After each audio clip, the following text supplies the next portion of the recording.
السلام عليكم ورحمة الله. أهلا بيكم معايا على قناة أميرة والكروشيه. النهاردة إن شاء الله هنكمل مع بعض الجزء الثاني من المفرش البيضاوي اللي بدأنا فيه. المفرش ده شكله بعد ما خلص، فأنا حبيت أوريكم إزاي إحنا هنشتغل الجزء اللي جاي. تمام. طبعا أي شكل بيضاوي بيبقى عبارة عن قاعدة بيضاوية، الجنب بتاعها اليمين بيبقى هو اللي فيه التزويد، ونفسه برضو هو عدد التزويد بيبقى في الجنب الشمال.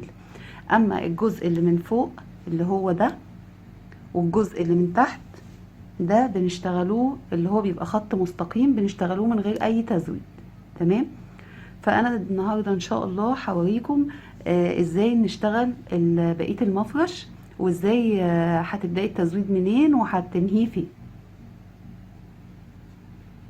احنا كنا وصلنا لحد الجزء ده، اشتغلنا الوحدة واشتغلنا عليها سطرين، وكان السطرين دول كل الشغل زي بعضه، مفيش تزويد من اي جنب. الجنب السطر ده هنبتدي نشتغل تزويد في الجزء اليمين وفي الجزء الشمال بنفس الطريقة، وهنا هنشتغل شغل عادي مفيهوش تزويد وبرده في نفس المكان تحت. تمام. انا عشان اسهل عليكم هعمل لكم هوريكم ازاي تعملي علامه عند ما توصلي لها، هيبقى بدايه التزويد. لو وصلت لها من الناحيه دي، ولو وصلت لها من الناحيه دي يبقى ده نهايه التزويد. تمام. انت لو عندك ماركر زي ده هتعلمي بالماركر ان انت هتدخليه في المكان اللي هو فيه بدايه التزويد او نهايته وتقفلي. طيب لو ما عندكيش، وانا هعتبر ان احنا ما عندناش الماركر، هنعمل ايه؟ هتقطعي 4 فتلات زي كده، الواحده مثلا 10 سنتي، هتعلمي بيها ازاي. هتمسكي الفتله بالشكل ده، هتتنيها كده، وهنا التزويد هيبقى بدايته فين؟ هنا احنا كنا مشبكين صدفتين، وبعدها عملنا غرزه الاكس، صح؟ انت هتيجي هتشوفي التشبيك، هتعدي من بعديه 3 صدفات، 1 2 3. انت في التالتة هنا في الفرق بين الاعمدة، هتدخلي فيه وهتمسكي الفتلة بالطريقة دي. تمام. وهتعدي منها الخيط وهتثبتي عليه كده. ده انت كده علمتي اول علامة. لما هتيجي هنا هيبقى ده بداية التزويد. تمام. طيب نهاية التزويد فين؟ نهاية التزويد برضو هتعدي من الوحدة من الصدفة اللي انت مشبكاها هنا، نمرة 2 بقى اللي من الناحية التانية. تمام. وهتعدي بعدها 1 اللي هي كان فيها الاكس، وبعدين 2، وبعدين 3. تمام. هتيجي هنا كده الفرق اللي هو بين الأعمدة، وهتروحي جاية عاملة مشبكة الخيط بتاعك. عايزة تربطيه عادي من غير ما تعملي الحركة دي، اربطيه كده. انت علمتي الشكل اللي هنا هتيجي تبدأي هنا تبدأي التزويد، وهنا تنهي التزويد. طيب انت عشان تعرفي انك ماشية صح، انت هتزودي في الجزء ده كم مرة؟ هتزودي 6 مرات. تمام. بصي هنا 1 2 3 4 5 6. 6 هنا نهاية التزويد. طيب هتيجي بقى الجنب التاني هنعلموه بنفس الطريقة. هتيجي مكان ما شبكتي اهو، وهنا في غرزة اكس، هتعدي الصدفة اللي عليها غرزة الاكس، يعني هتعدي من بعد التشبيك اللي من ناحيتك، هتعدي 1 2 3. تمام. التالتة هنا اهي 1 2 3. هتيجي وتشبكي الفتلة بتاعتك او الماركر زي ما انتي ايه تحبي. انا حبيت بس اشبكها بالفتلة عشان لو حد ما عندوش الماركر يبقى شايف تتعلم ازاي. وهنيجي من الجنب التاني اللي هو برضو انت مشبكه الوحدتين، الوحده بقى الوحده الصدفه اللي من الناحيه دي، هتعدي 1 2، وفي التالتة اللي هي دي هتروحي جايه حاطه العلامه بتاعتك. عايزه تدخليها كده وتربطيها عشان اسهل يعني، ماشي. وفي الاخر كده كده هتفكيها كده. انت علمتي هنا هتبقى بدايه التزويد، وهنا نهايه التزويد، في الجنب ده نهايه التزويد. تمام. كده احنا وصلنا للسطر السابع بعد ما علمنا. هنبتدي في السطر السابع. جاي بقى بداية السطر جاي من المكان اللي فيه التزويد. يعني انت هنا معلمة اهو، هيبقى التزويد هنا وهيبقى التزويد نهايته هنا. تمام. احنا هنعمل ايه؟ اول السطر عشان نوصل للصدفة، للخمس سلاسل اللي على الصدفة، هنعمل منزلقات على الأعمدة. 1 2 3 4، وهتروحي عاملة منزلقة على الخمس سلاسل. كده انتي دخلتي على الخمس سلاسل عشان شغلك يبقى مظبوط. المطلوب مننا هنا ايه؟ المطلوب مننا هنا صدفة فوق الصدفة، فوق هنا مطلوب مننا صدفة من 3 أعمدة، 5 سلاسل 3 أعمدة. هتعملي ايه؟ هتعملي 3 سلاسل، دول احنا بنعتبرهم عمود. يبقى انت هتعملي عمودين كده كأنك عملتي 3 أعمدة، وبعدين تعملي 5 سلاسل، 1 2 3 4 5، ترجعي تعملي 3 أعمدة في نفس المكان على السلاسل. كده انت عملتي اول صدفة العمود التالي ده شكلها. بعد كده بتعملي سلسلة وبتعملي عمود على المكان اللي بين الخمس أعمدة والخمس أعمدة اللي تحت. هتعملي ايه؟ هتعملي عمود في نفس المكان، عمود سلسلتين وبعدين عمود وبعدين سلسلة بالشكل ده. وبعدين هتيجي على الخمس سلاسل وتعملي صدفة من 3 أعمدة، 1 2 3، و5 سلاسل، 1 2 3 4 5، وبعدين هتعملي 3 أعمدة، 1 2 3، وسلسلة. هنا الجنب ده فيه تزويد. احنا هنا اشتغلنا سلسلة عمود، سلسلتين عمود في نفس المكان وبعدين سلسلة. في الجنب اللي ما فيهوش تزويد هيبقى بدل ما بنعمل سلسلتين عمود في نفس المكان بنعمل عمود وسلسلة وخلاص، وهوريه لكم دلوقتي. بعد كده هتدخلي برضو في المكان اللي بين الخمس أعمدة والخمس أعمدة اللي تحت، وهتعملي عمود سلسلتين عمود وبعدين سلسلة، وهتعملي صدفة 1 2 3 من 3 أعمدة، وبعدين 5 سلاسل وبعدين 3 أعمدة، 1 2 3. انت كده بتشتغلي على الجنب اللي فيه تزويد. هتيجي على بعد ما عملتي سلسلة على المكان ده اللي انت شايفاه بين الخمس أعمدة اللي تحت والخمس أعمدة التانيين، وهتعملي عمود سلسلتين عمود وبعدين سلسلة، وبعدين تعملي الصدفة اللي هي 3 أعمدة، 5 سلاسل، 3 أعمدة، 1 2 3. انت هنا كده وصلتي للمكان اللي فيه نهاية التزويد. كان هنا بدايته، لسه هنكملوه لما نوصله لاخر السطر، وهنا ايه نهايته. تمام. نهايته بقى هيبقى عبارة عن ايه؟ هتعملي السلسلة وهتعملي عمود سلسلتين عمود. ده كده بقى شكل الجنب البيضاوي عندك. الجنب بقى اللي هو العادي هتعملي السلسلة وهتشتغلي على الجنب ده. هتشتغلي ايه؟ هتشتغلي صدفة زي الصدفة دي بالظبط. التزويد في الأعمدة بس، مش في الصدفات. يعني الصدفات مش بنزود فيها. وبعدين تعملي الصدفة اللي من 3 أعمدة، 1 2 3 4 5، 5 سلاسل وبعدين 3 أعمدة.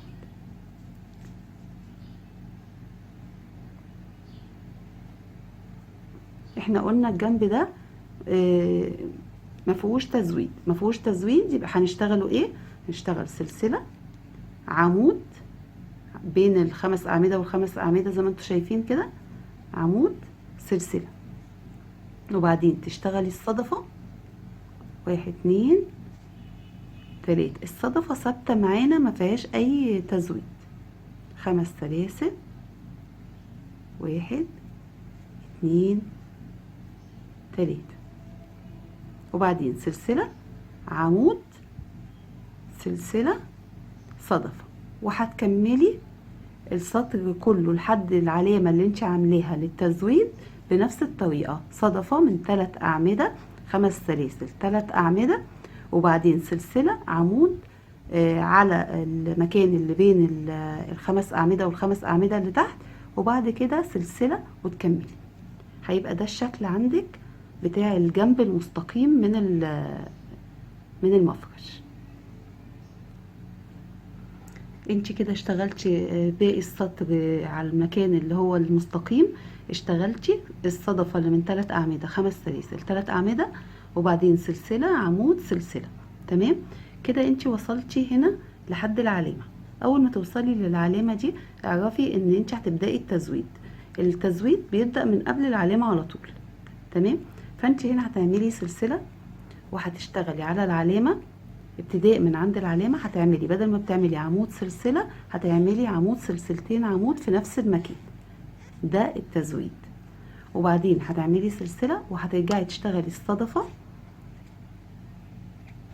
اللي هي 3 أعمدة، 5 سلاسل، 1 2 3 4 5، وبعدين 3 أعمدة. وهتكملي التزويد بتاعك اللي هو عبارة عن سلسلة، عمود، سلسلتين، عمود في نفس المكان، وبعدين سلسلة، وتكملي الصدفة عمود، سلسلتين، عمود في نفس المكان، سلسلة، تكملي بنفس الطريقة دي من أول التزويد لحد نهايته. هنا وصلتي للعلامة اللي انت معلماها. تعملي سلسلة وهتعملي هنا عمودين بينهم سلسلتين، عمود وبعدين سلسلتين وبعدين عمود. تمام. وبعدين السلسلة. كده انت عملتي تزويد في الجنب ده من اول العلامة هنا لحد العلامة هنا. تمام. ده شكل التزويد عبارة عن الجزء ده اللي بنزود فيه. الصدفة قلنا ثابتة. التزويد هنا سلسلة، عمود، سلسلتين، عمود، سلسل. تمام. اما هنا في الجنب ده مفيش تزويد، قلنا بيبقى عمود واحد بس، مفيش العمود سلسلتين. هتكملي بقى بقية السطر عبارة عن عبارة عن هتعملي صدفة على الصدفة. الصدفة من 3 أعمدة، 1 2 3، وبعدين هتعملي 5 سلاسل، 4 5 هم، وبعدين هتعملي 3 أعمدة. سهل خالص المفرش مفيهوش أي حاجة. وبعدين سلسلة، وبعدين هتعملي هتعملي عمود واحد بس وسلسلة، وهتكملي الصدفة بتاعتك اللي هي 3 أعمدة، وبعدين 5 سلاسل، وبعدين 3 أعمدة.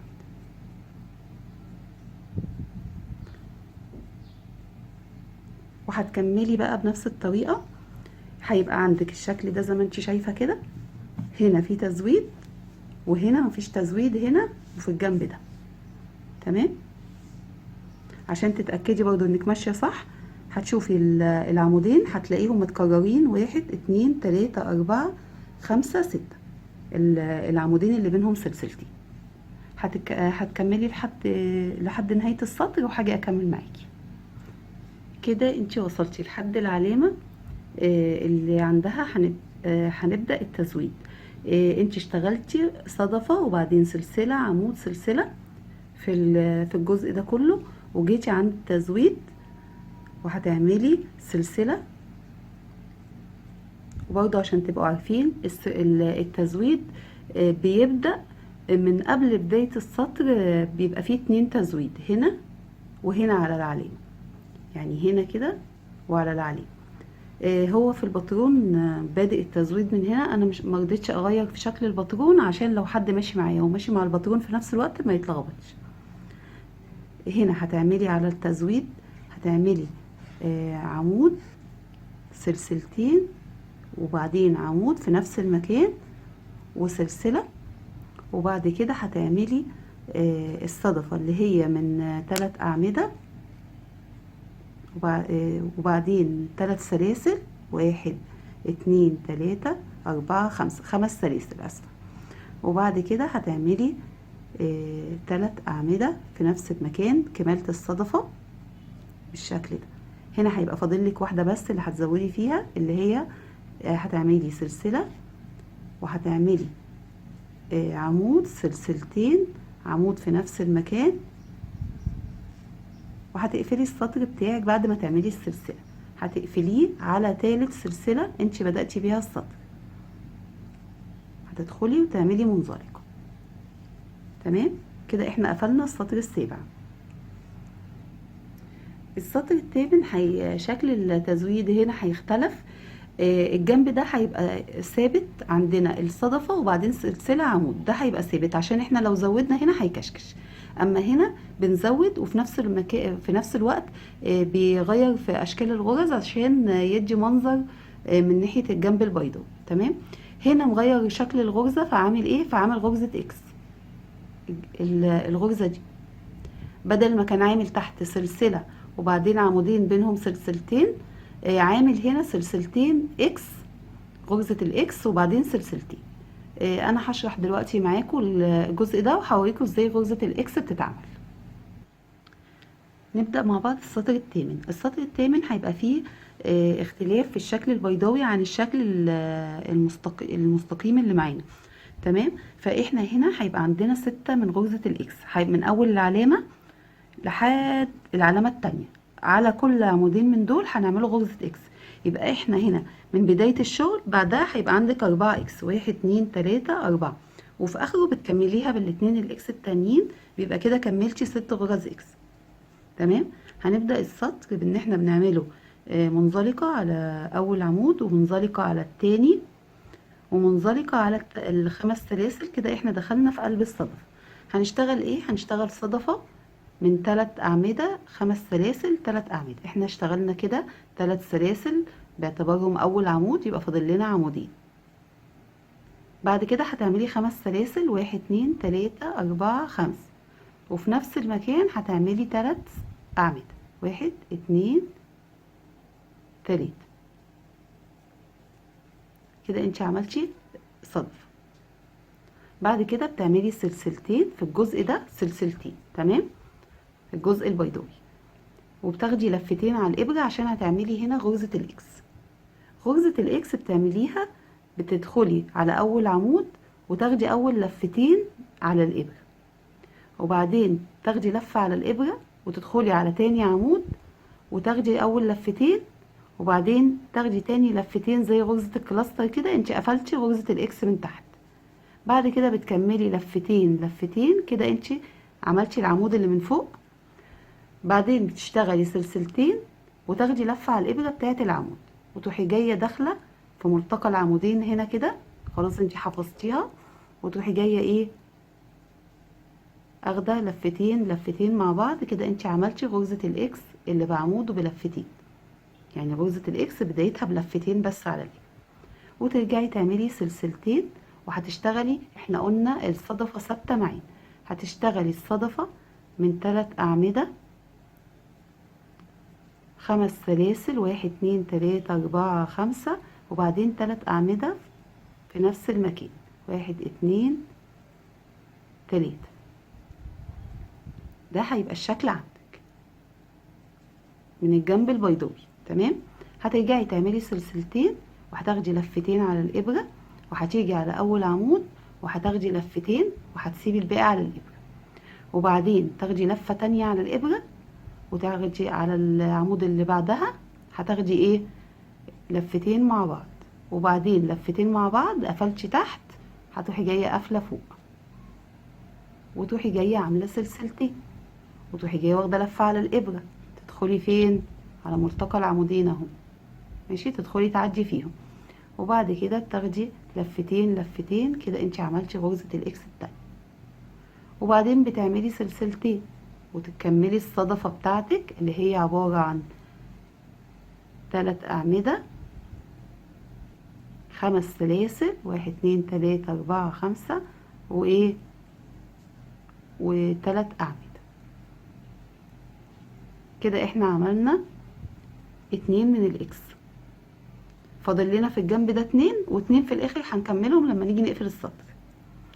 هعمل معاكم برضو الاكس هنا عشان ايه تثبت. هندخل على اول عمود بعد ما خدنا لفتين على الابره ناخد منهم لفتين، وعلى تاني عمود بعد ما خدنا لفه على الابره ناخد لفتين لفتين. يعني هو الموضوع كله انك هتاخدي كل لفتين مع بعض وبعدين لفتين لفتين. هنا هتعملي سلسلتين وبعدين تاخدي لفه على الابره وتدخلي زي ما انت شايفه كده وتعملي العمود بتاعك. كده انت عملتي الاكس التالتة. هتروحي جايه عامله سلسلتين وعامله ايه وعامله الصدفه اللي بعدها 3 اعمده، 5 سلاسل، 3 اعمده في نفس المكان.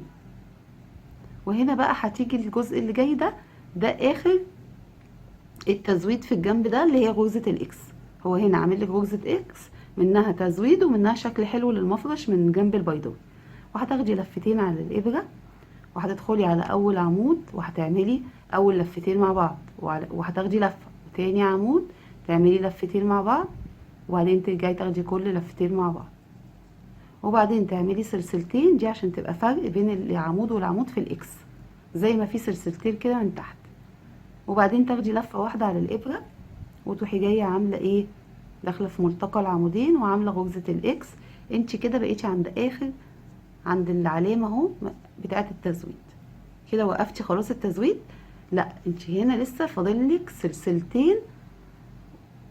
يبقى كده نهايه التزويد هما السلسلتين قبل الصدفه اللي بعدها هتشتغلي عمود. هنا بقى ايه التزويد بيخلص تمام. وهتعملي الصدفه 1 الصدفه ثابته، 2 3 وبعدين تعملي 5 سلاسل وبعدين 3 اعمده، 1 2 3. احنا هنا عملنا سلسلتين قبل الصدفه ما بين الصدفه والاكس تمام. كان فيهم بقى هنا سلسله زياده لان احنا بعد كده هنشتغلوا في الجنب ده زي السطر اللي عدى كده هنشتغلوا سلسله وعمود على العمود وسلسله وصدفه من 3 اعمده، 1 2 3 5 سلاسل، 1 2 3 4 5 وايه و3 اعمده، 1 2 3 وبعد كده سلسله عمود دي ثابته معانا وبعدين سلسله وتكملي الصدفه لحد ما تيجي المكان العلامه اللي في الناحيه التانية. ده شكل ايه التزويد اهي. الاكس خلص هنا فوق العلامه. بقينا شغالين ايه زي السطر اللي قبله. هنشتغلوا السطر زي السطر اللي قبله. الاختلاف في غرزه الاكس بس. كده انت اشتغلتي على الجزء ده كله صدفه سلسله عمود صدفه، صدفه سلسله عمود سلسله صدفه تمام. هتيجي بقى عند قبل التزويد وهتعملي سلسلتين. يعني بعد الصدفه الاخيره من بعد العمود بتعملي بعدها سلسلتين وبتيجي تعملي غرزه اكس تمام على العمودين اللي هما فوق العلامه. بالطريقه دي بتعملي غرزه الاكس اللي انت عرفتيها خلاص وبعدين بتعملي سلسلتين والصدفه وتكملي لحد العلامه الصدفه اللي هي 3 اعمده، 5 سلاسل، 3 اعمده، 1 2 3. يبقى انت كده اشتغلتي اول غرزه اكس على العلامه اشتغلتي قبلها سلسلتين وفي الناحيه التانية هتشتغلي بعد التزويد بعد العلامه هتشتغلي بعدها سلسلتين وهجيلك برضو عندها هتكملي الجزء ده زي الجزء اللي عدى. كده احنا وصلنا للجزء اللي فوق العلامه اخر غرزه اكس.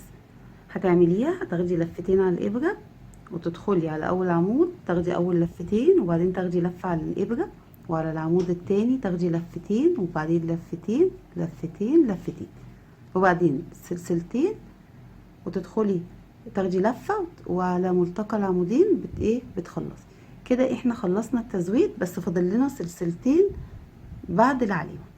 يعني هنا بعد العلامة في سلسلتين، عشان الجزء اللي بعد كده اللي جاي هيبقى سلسلة واحدة بس. تمام. وبعدين تعملي الصدفة بتاعتك 1 2 3 أعمدة و5 سلاسل و3 أعمدة، وهتكملي بقى السطر لحد الجزء اللي فيه العلامة، هتكمليه صدفة وبعدين عمود سلسلة وبعدين عمود على العمود وسلسلة وصدفة، وهتكملي بنفس الطريقة صدفة سلسلة عمود سلسلة صدفة بنفس الشكل لحد ما نوصل لحد العلامة التانية. ده كده هنا شكل التزويد اهو، من اول هنا لحد هنا بتشتغلي التزويد كده. انت اشتغلتي باقي السطر من الناحية المستقيمة، اشتغلتي كلها صدفة سلسلة عمود سلسلة وبعدين صدفة. الصدفة ثابتة معانا في كل السطر، اللي بيختلف بس ان من عند التزويد غرزة الاكس في السطر ده. تمام. هنا انت وصلتي للعلامة، يعني هنا هتعملي غرزة الاكس، قبلها هتعملي سلسلتين، يعني قبل اول اكس هتعملي سلسلتين وبعد اخر اكس هتعملي سلسلتين. لو انت عملتي سلسلة واحدة ممكن المفرش يقوس معاكي. هتعملي لفتينك على الابرة وتعملي غرزة الاكس كده. احنا كان فاضل لنا 2، دي اول واحدة منهم، وبعد كده سلسلتين هتدخلي في ملتقى العمود وتكملي غرزة الاكس بتاعتك ملتقى العمودين، وبعد كده هتعملي سلسلتين وهتعملي الصدفة اللي هي عبارة عن 3 أعمدة، وبعدين 5 سلاسل وبعدين 3 أعمدة كده. انت فاضلك فاضلك غرزة اكس واحدة وتقفلي السطر. هتعملي سلسلتين وبعدين هتاخدي لفتين على الإبرة وهتعملي غرزة الاكس اللي هي عبارة عن هتاخدي الاول لفتين على الابره، بتاخدي منهم اول لفتين وبعدين تدخلي على العمود اللي بعده تاخدي تاني لفتين وبعدين كل لفتين مع بعض ترجعي تعملي سلسلتين عشان تكملي الاكس، تاخدي لفه على الابره وتدخلي على العمود ملتقى العمودين كده وبتعملي اللفات بتاعتك كده. انت عملتي غرزه الاكس الاخيره اللي قبل قفله السطر، وبعدين بتعملي سلسلتين وبتقفلي في تالت سلسلة من سلاسل الارتفاع كده. انت قفلتي السطر بتاعك وده شكله. تمام. هنبدأ بقى في السطر التاسع. السطر التاسع عبارة عن نفس السطر الثامن بالظبط، بس بدال سلسلتين اكس سلسلتين هتعملي 3 سلاسل وبعدين غرزة اكس وبعدين 3 سلاسل، يعني صدفة 3 سلاسل غرزة اكس 3 سلاسل صدفة. تمام. احنا كل سطر عشان نطلعوا لنص السلاسل بنعمله منزلقات على اول عمودين وبعدين منزلقة عشان ندخل جوه. تمام. هنا هتعملي الصدفة ثابتة معانا، قلنا هتعملي 3 سلاسل وبعدين عمودين وبعدين هتعملي 5 سلاسل و3 أعمدة في نفس المكان كده. انت عملتي الصدفة الأولى.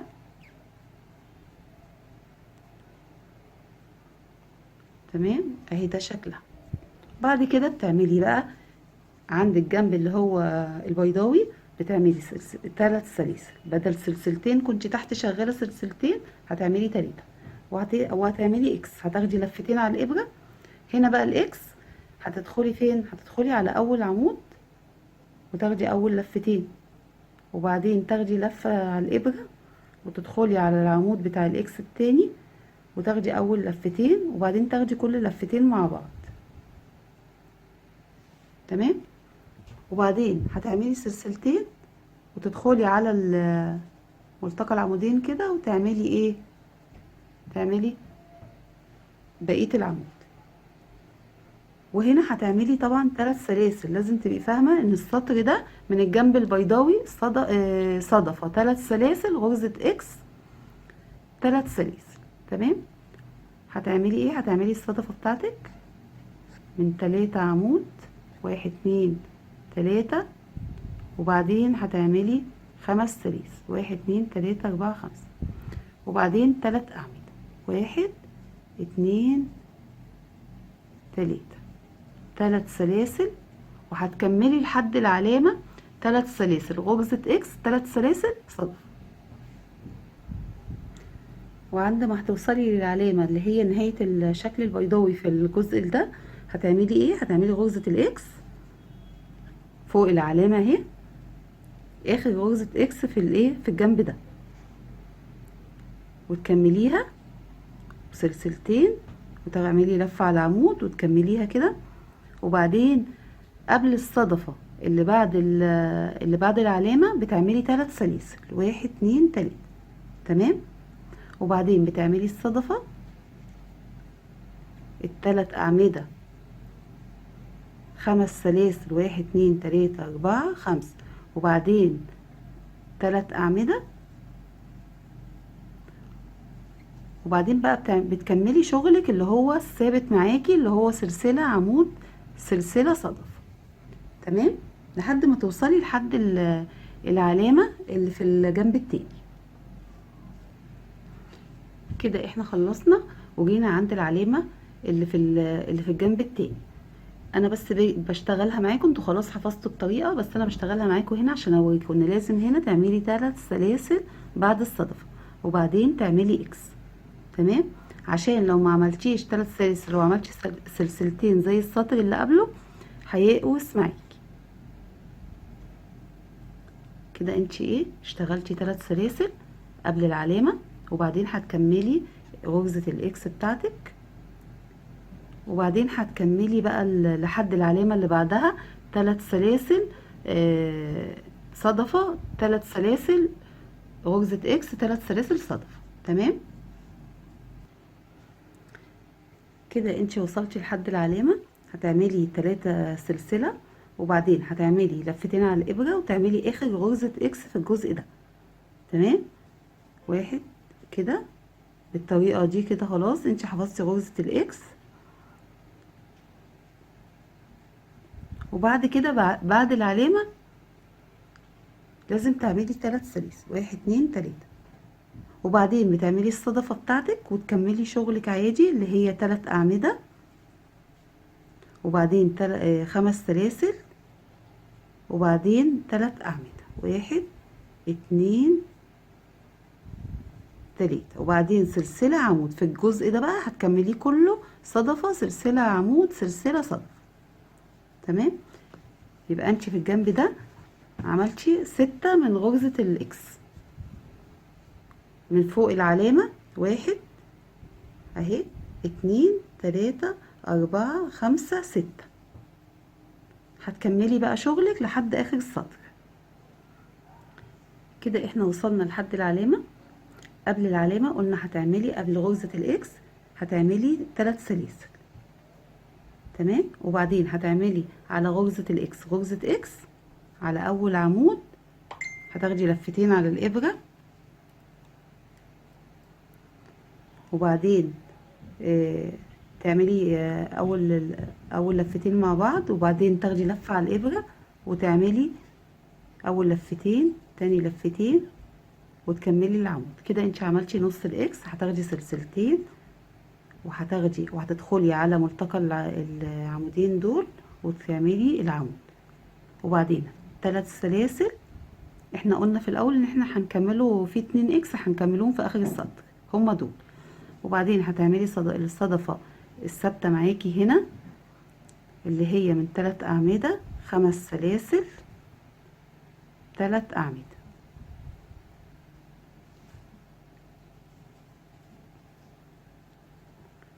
2 3، و3 سلاسل، 1 2 3، وبعدين تاخدي لفتين على الإبرة وتدخليها في أول عمود، وتاخدي أول لفتين وبعدين لفة على الإبرة وتدخليها على العمود اللي بعده، وتاخدي أول لفتين وتاني لفتين. كده انتي قفلتي تحت اهو، بتكملي وتعملي سلسلتين وتدخلي على الجزء ده كده وتعملي العمود بتاعك. دي غرزة الاكس الأخيرة في الجزء ده.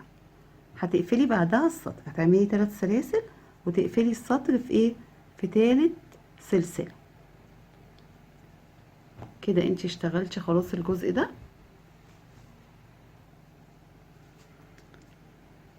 السطر العاشر هنشتغله بطريقة مختلفة عن السطور اللي فاتت. هنشتغله ازاي؟ هنشتغل فوق الصدفة على الخمس سلاسل هنشتغل غرزة المروحة. غرزة المروحة من 6 أعمدة بلفتين بين كل عمود وعمود سلسلتين، ده في الجزء البيضاوي بس. وهنشتغل على العمودين دول عمودين. تمام، هوريكي دلوقتي هنشتغل ازاي. هتعملي ايه الطريقة دي في الجنب البيضاوي بس، يعني هتتكرر 6 مرات في الجنب ده، اللي هي العمودين اللي هنا هما اللي هيتكرروا 6 مرات. تمام، احنا هنا هندخل بمنزلقات زي في كل سطر كده على السلاسل. هنا هنشتغل 6 أعمدة بلفتين بين كل عمود وعمود سلسلتين. فهنعمل ايه؟ هنعمل 4 سلاسل ارتفاع للعمود ابو لفتين، وبعدين سلسلتين اللي هي هتبقى الفرق بينهم. تمام، يبقى كده كأننا عملنا اول عمود بلفتين، يبقى كده فاضل لنا 5. هنعمل عمود بلفتين رقم 2 وسلسلتين، وبعدين ناخد لفتين على الابرة ونعمل عمود بلفتين يعتبر رقم 3 كده، يعتبر نمرة 3، وبعدين سلسلتين، وبعدين عمود بلفتين الرابع وسلسلتين وعمود بلفتين الخامس وسلسلتين وعمود بلفتين السادس. دي اسمها غرزة مروحة. غرزة المروحة طبعا انتوا عارفين ليها اشكال كتير، دي تعتبر واحدة منها. 2 4 6، يبقى كده عملتي 6 أعمدة بين كل عمود وعمود سلسلتين.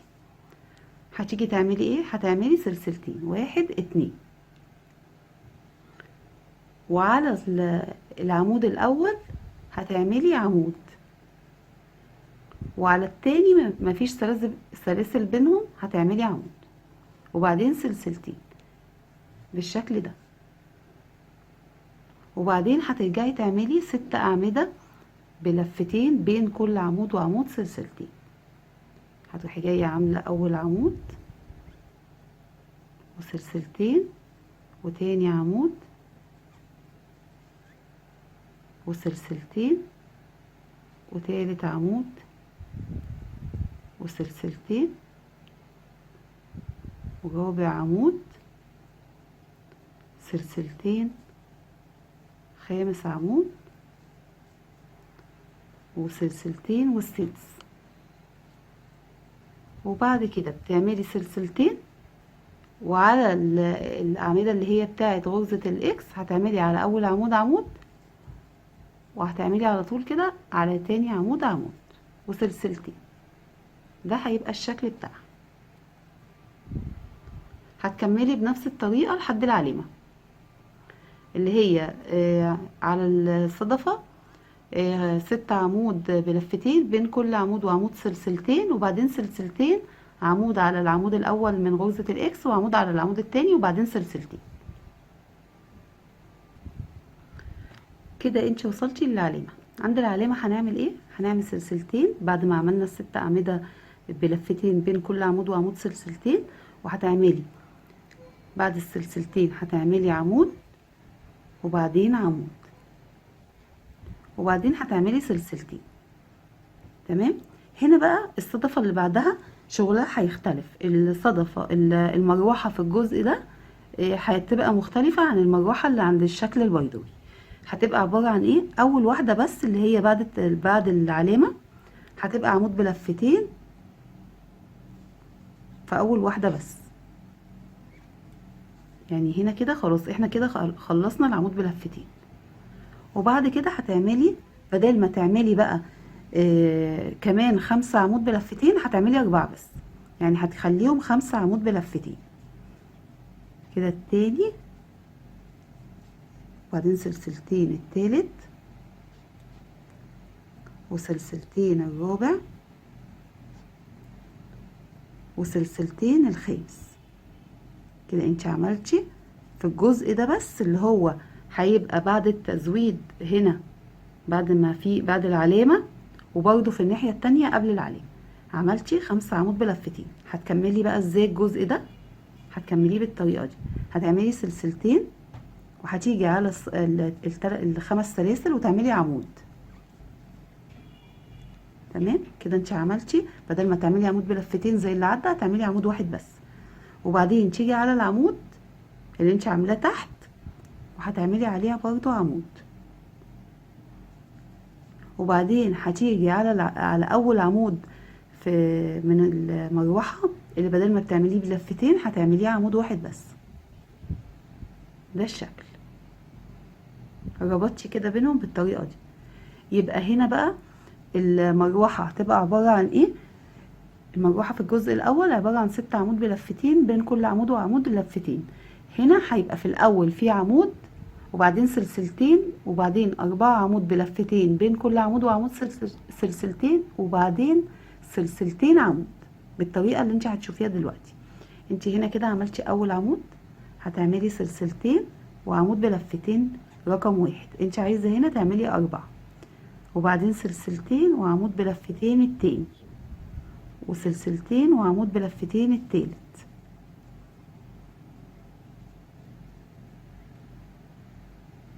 معلش اسفة، وسلسلتين وعمود بلفتين الرابع.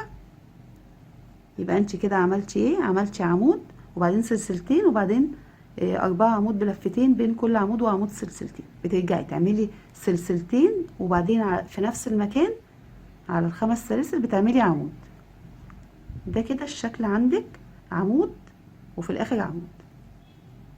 وبعدين بقى بتعملي ايه على العمود اللي عندك اللي كنت شغالاه على طول سلسله عمود سلسله، ده بتعملي عليه عمود وترجعي تعملي عمود اللي هو في اول المروحه اللي في الجزء ده بالشكل ده، وهتكملي. هيبقى عندك الشكل ده لحد العلامه. لحد العلامه هنيجي بقى اوريكي فيها هتعملي ايه. الشكل عباره عن ايه؟ في الجزء ده عمود سلسلتين وبعدين عمود بلفتين سلسلتين عمود بلفتين سلسلتين عمود بلفتين سلسلتين عمود بلفتين، متكرر كده 4 مرات، وبعدين سلسلتين عمود بس، وبعدين بتعملي عمود على العمود. يبقى كده عندك ايه؟ عمود هنا كمان في الاول المروحه بقى عندك 3 اعمده عاملين زي الزائد كده، بس فاضل لهم واحد كده يبقى زائد. تمام، وتكملي بنفس الطريقه. احنا هنا جينا لاخر صدفه قبل العلامه. انتي هنا عملتي عمود، عملتي 4 عمود بلفتين، بين كل عمود وعمود سلسلتين، وبعدين عملتي سلسلتين وعمود. تمام، كنت في الاول عامله عمود وبعدين اشتغلتي عمود على العمود وبعدين عمود على الصدفه. تمام، وهتعملي المروحه بتاعتك عباره عن سلسلتين عمود بلفتين وبعدين سلسلتين عمود بلفتين وبعدين سلسلتين عمود بلفتين. كده بقى عندك 3 من العمود بلفتين. تعملي سلسلتين وبعدين رابع عمود بلفتين. انتي هنا كنت بتعملي عمود في الاول وبعدين 4 اعمده بلفتين وعمود في الاخر. هنا عملتي عمود في الاول عشان انتي قبل العلامه هتعملي برضو عمود بلفتين في الاخر، يعني هتعملي سلسلتين عمود بلفتين زي ما عملتي في الاول عمود بلفتين بعد العلامه. تمام، وبعدين ترجعي تشتغلي سلسلتين وبعدين عمود على العمود اللي تحت وبعدين عمود على العمود اللي بعده وسلسلتين، وهترجعي تشتغلي 6 عمود بلفتين، بين كل عمود وعمود سلسلتين في الجزء اللي ايه اللي فيه البيضاوي. 6 عمود بلفتين بين كل عمود وعمود لفتين بالشكل ده. 1 2 3 4 5 6. بعد ما بتعملي ايه السلسلتين، 6 عمود بلفتين بين كل عمود وعمود سلسلتين، وبعدين سلسلتين وعمود على اول عمود من غرزة الاكس، وعمود على تاني عمود. ده كده شكل السطر. شكل السطر من هنا كده زي ما انت شايفة كده، المروحة من عمود وبعدين سلسلتين، 4 عمود بلفتين بين كل عمود وعمود سلسلتين، وبعدين سلسلتين عمود، تشتغلي عمود على عمود وبعدين تبدأي الصدفة اللي بعدها. لكن عند العلامة، عند قبل التزويد، بتعملي عمود بلفتين كامل، يعني بيبقوا 5 عمود بلفتين زائد عمود. وبعد التزويد بتشتغلي 6 عمود بلفتين بين كل عمود وعمود سلسلتين، وبعدين سلسلتين عمود عمود سلسلتين، وهتكملي السطر بنفس الطريقة من جنب، من عند التزويد ومن الناحية التانية لحد ما نوصل لآخر السطر. كده احنا خلصنا الجزء بقى اللي هو فيه الدوران بتاع البيضاوي، وجينا عند المكان اللي فيه العلامة وعملنا العمودين. اشتغلنا الجزء ده كله كده عبارة عن 6 أعمدة بين كل عمود وعمود سلسلتين، وبعدين سلسلتين عمود على غرزة الاكس، عمود على العمود الاول وبعدين عمود على العمود التاني، وبعدين اشتغلنا سلسلتين وكملنا بنفس الطريقة لحد ما وصلنا لحد ايه، لحد التزويد. تمام، لحد العلامة. هنا بقى عند العلامة برضو بحب اوريكم الحتة دي عشان ما تغلطيش. هتعملي السلسلتين هنا، المفروض بتعملي في اللي جاي كله عمود بلفة وبعدين سلسلتين، وبعدين 4 عمود بلفتين بين كل عمود وعمود سلسلتين، وبعدين سلسلتين عمود بلفة. بس في اول واحدة بعد التزويد بتعملي عمود بلفتين، مش عمود بلفة واحدة في الاول، عشان دي كده نهاية التزويد في الجزء ده. تمام، وبعدين بتعملي سلسلتين وتعملي 4 عمود بلفتين، 1 2 سلسلتين، وبعدين عمود بلفتين، سلسلتين عمود بلفتين، سلسلتين عمود بلفتين. كده بقى عندك كام عمود بلفتين؟ بقى عندك 5. وبعدين هتروحي جاية عاملة سلسلتين وعاملة عمود بس بلفة، مش بلفتين بقى، وبعدين هتيجي تعملي على العمود اللي احنا بنشتغلوا عليه على طول ده عمود، وبعدين هتعملي المروحة اللي هنا بقى اللي هي بدايتها عمود، وبعدين 4 عمود بلفتين بين كل عمود وعمود سلسلتين، وبعدين في الاخر عمود. هتكملي كده لحد ايه ما نيجي عند العلامة اللي بعد كده. كده احنا وصلنا للمكان اللي بيبقى فيه العلامة. هتعملي ايه؟ انت هنا عملتي عمود بلفة وبعدين سلسلتين و4 عمود بلفتين بين كل عمود وعمود سلسلتين. تمام بالشكل ده. انت هنا كنت بتعملي عمود وترجعي تشتغلي على العمود عمود، وترجعي تعملي في الاول المروحة عمود. هنا قبل العلامة بتعملي عمود بلفتين تاني، يعني انت هنا عملتي 4 بتعملي 5 عمود بلفتين. تمام، انا كده الخيط خلص مني في الجزء ده. لو الخيط خلص منك بتعملي ايه؟ بتعملي كأنك خلاص كده قفلتي السطر. تمام، وبعدين بتجيبي الخيط الجديد بتاعك وتعملي عليه عقدة البداية، وبتدخلي الخيط في العمود، في نهاية العمود ده كده اللي هي ملتقى العمودين دول كده بالشكل ده، وتروحي جايه مدخله الخيط بتاعك وتبداي كأن هو ده كده معاكي اللفه. الفتلتين بقى اللي من ورا دول لو انت شغاله في مكان فيه اعمده بتاخديهم تحت الابره، يعني انت شغاله مثلا زي الصدفه تحت، هتاخديهم تحت الاعمده وبعدين تقفلي برضه. لكن انت هنا شغاله مفيش اعمده، بتسيبيهم وفي الاخر بتدخلي بيهم لحد ما توصلي لهنا وتقفلي بيهم من ورا.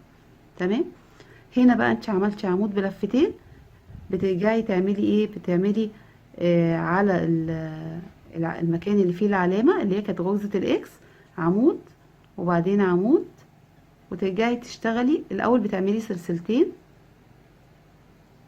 1 2، وبعدين بتعملي عمود وبعدين عمود على العمود اللي بعده في الاكس، وبعد كده بتعملي سلسلتين.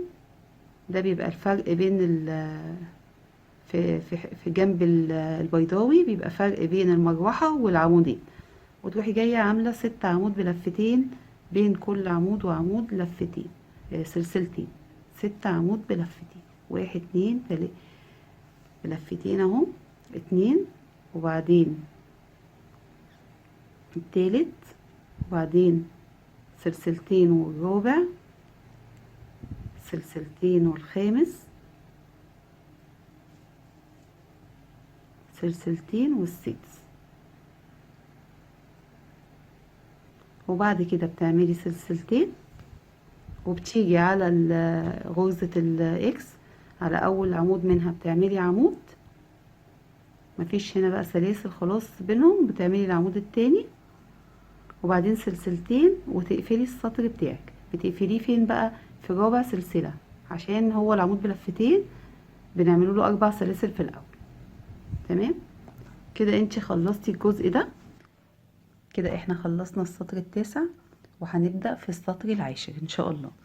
فانتي اهو شكل السطر من عند الشكل البيضاوي مفيهوش اي تقويس او اي كشكشة من عند الجنب، من عند الجنبين، يبقى انت كده ماشيه صح مع الباترون، مفيش اي غلطه غلطتيها كده. ده يعتبر الجزء التاني معانا. ان شاء الله الجزء التالت يكون التالت والاخير ان شاء الله. نتقابل في الفيديو التالت، والسلام عليكم ورحمه الله وبركاته.